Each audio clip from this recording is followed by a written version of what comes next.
Welcome to the Healthy Vibes podcast. I'm Kelly Renato, a mom of two with a passion for helping you live well and have the courage to show up for yourself and your family. My goal each week is to give you a quick dose of courage and empower you to pause more, slow down, and not feel pressured or distracted by this world, and to remember that you always have a choice. I'm so grateful you're here. Let's get started.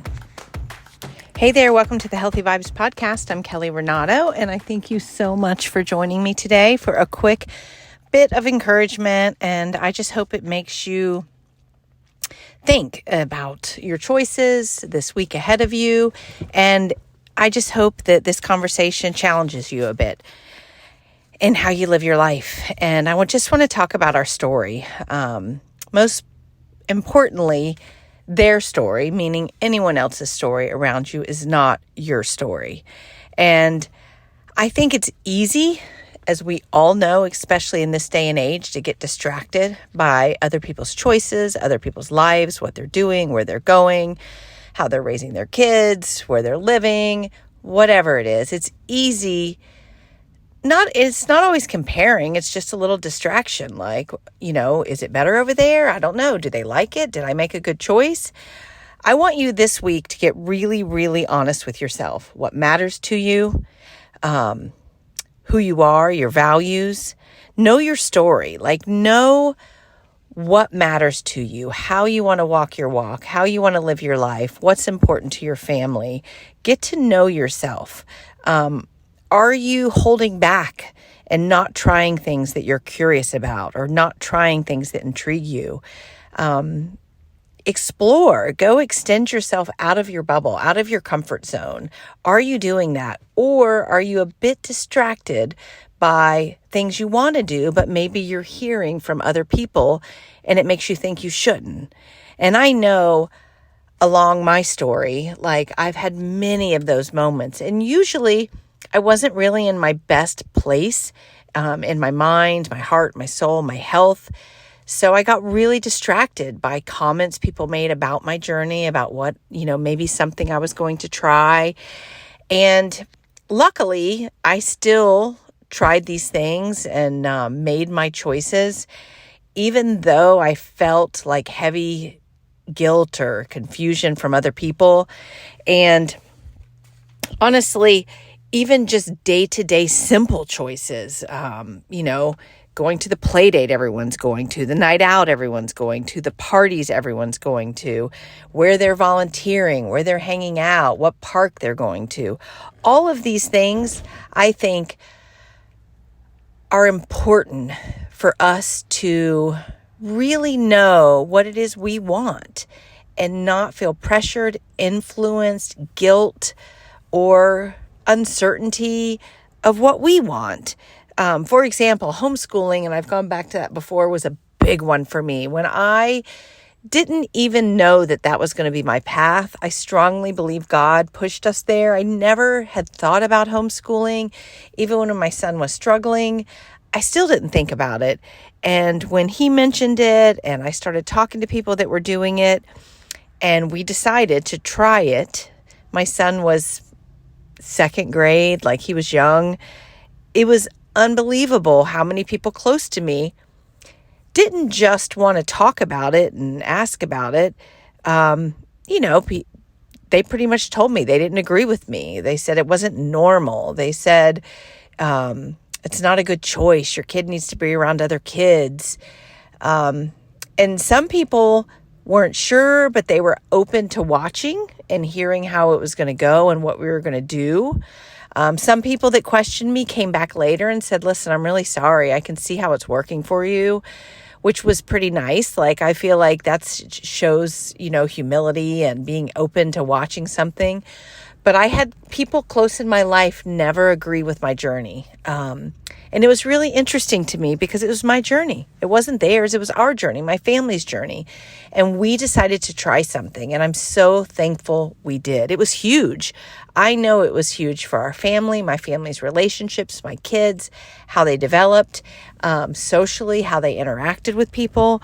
So really important to know what it is you want to try, experience, what you're open and interest to. It's great to be open to new things. Even when I opened my fitness studio, I had a lot of people question it, but I had a lot of support too. And, sometimes maybe we need to hear the other side. But if it's something that you've dreamed about, you're passionate about, you've done your research, it's something you want to try, stand your ground and don't find your people that are going to support you on this new journey. Because life to me is about growing, about trying new things, about expanding yourself, getting out of your comfort zone. And you're always going to have people, and they might mean very well, they might love you, but you are going to have people that question what you do. That you always are. So don't let that stop you. And even in the simplest decisions, I used to feel pressure of like play dates I didn't want to go to, girls' night outs I didn't want to go to. And I went to some, but there were some I didn't. And that's another one. It seems so simple and maybe not even a big deal sometimes. Well, I should just go. Everyone's going. They're pressuring me to go. But these are big things to me. Like, it's not only for you, it's for your taking care of your soul, your heart, your mind, rest, having family time. Maybe you plan to be home working on a little side hustle you're interested in. Maybe you just wanted a night on the couch to rest with your family. Whatever it is, know your story, get to know yourself, and stand your ground. And don't get pressured by others. And on the flip side, let people live their lives too. Their story is not yours. And if you don't understand their journey or question their journey, maybe either you let them be, or if you care about them, maybe you try to understand and learn more about their journey. But always throwing people under the bus because they're not doing what you think they should or what you would do is a very small way to live. Like, I feel like you're limiting your own self, you're limiting your relationships and your ability to be open to all the possibilities that we all have in this walk of our life. And when you're open to other people and happy for other people and excited for other people, you would be surprised how much more confidence and joy and happiness you can have in your own life, in your choices.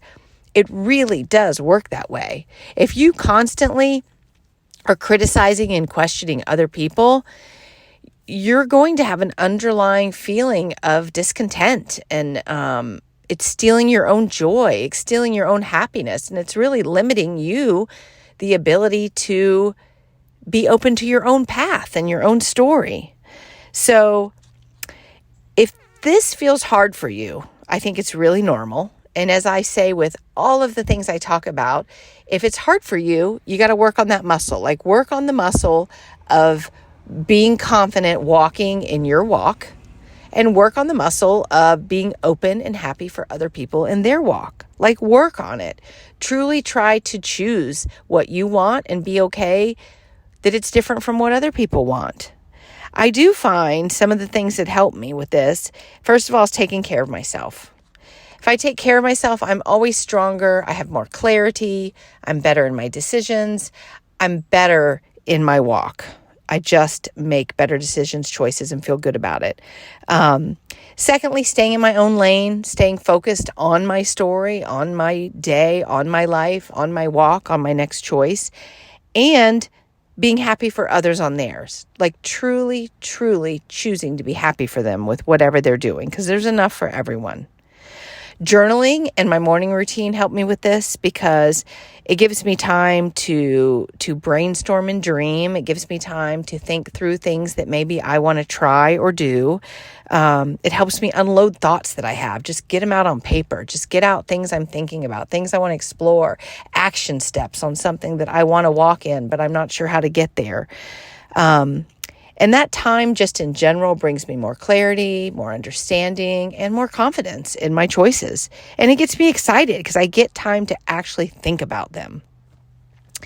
And when your mind strays, like when you think you're doing well and it strays, just really practice, work on that muscle of bringing it back, of all the things I just said, staying focused, encouraging others. Pray for yourself, pray for them, pray for discernment, pray for good choices, pray for clarity, and take action. When you take action on whatever the choice is, when we wanted to homeschool, I started taking action. I started meeting with other homeschoolers. I went to a conference. I started researching what we could do. I started laying out like plans of things we could do that made learning fun at that age. And that made it exciting. That made it more real. It helped me have confidence in it. I found groups. All of that taking action helped, because then I was surrounded by people that believed what I believed, and I felt like I had support. And that was what, when you take steps that your circle, maybe your circle now, doesn't know about, they don't agree with you, don't believe in it. If you're taking steps, you got to find yourself people that are supporting you and believing it, whether it's a support group, other friends, people that are doing the same thing. Get out of your comfort zone and find people that support you in whatever it is you want to walk in. Whatever it is. Maybe when I say that day-to-day stuff, maybe you find the other mom that doesn't want to go out all the time and you connect with her. Maybe you find another mom that doesn't go to all the play dates. And so maybe y'all meet at the park and it just makes you feel good that, yes, you both sometimes just do things without play dates, just with your kids. Whatever it is, find and connect to people that are like you, and you'd be surprised. They might be right there in front of you, but they just haven't been in that circle that you've been in for so long, so you haven't really explored getting to know them better. And you'd be surprised how much that helps you in whatever walk it is that you're trying to walk in. So like recently, I reactivated my real estate license, and I haven't since 2016, and it's so off of what I mostly do in terms of health and personal training, teaching classes, writing. It's completely different, but it's always been an interest to me. Real estate in general is just, I'm intrigued by it, and I've always wanted to learn more. And it's interesting because I had people make comments about that too, which is funny. But what I did was I've been reaching out to the people that I know that are in my life that I know are a part of real estate. I've had lunch with them. I've had conversations with them.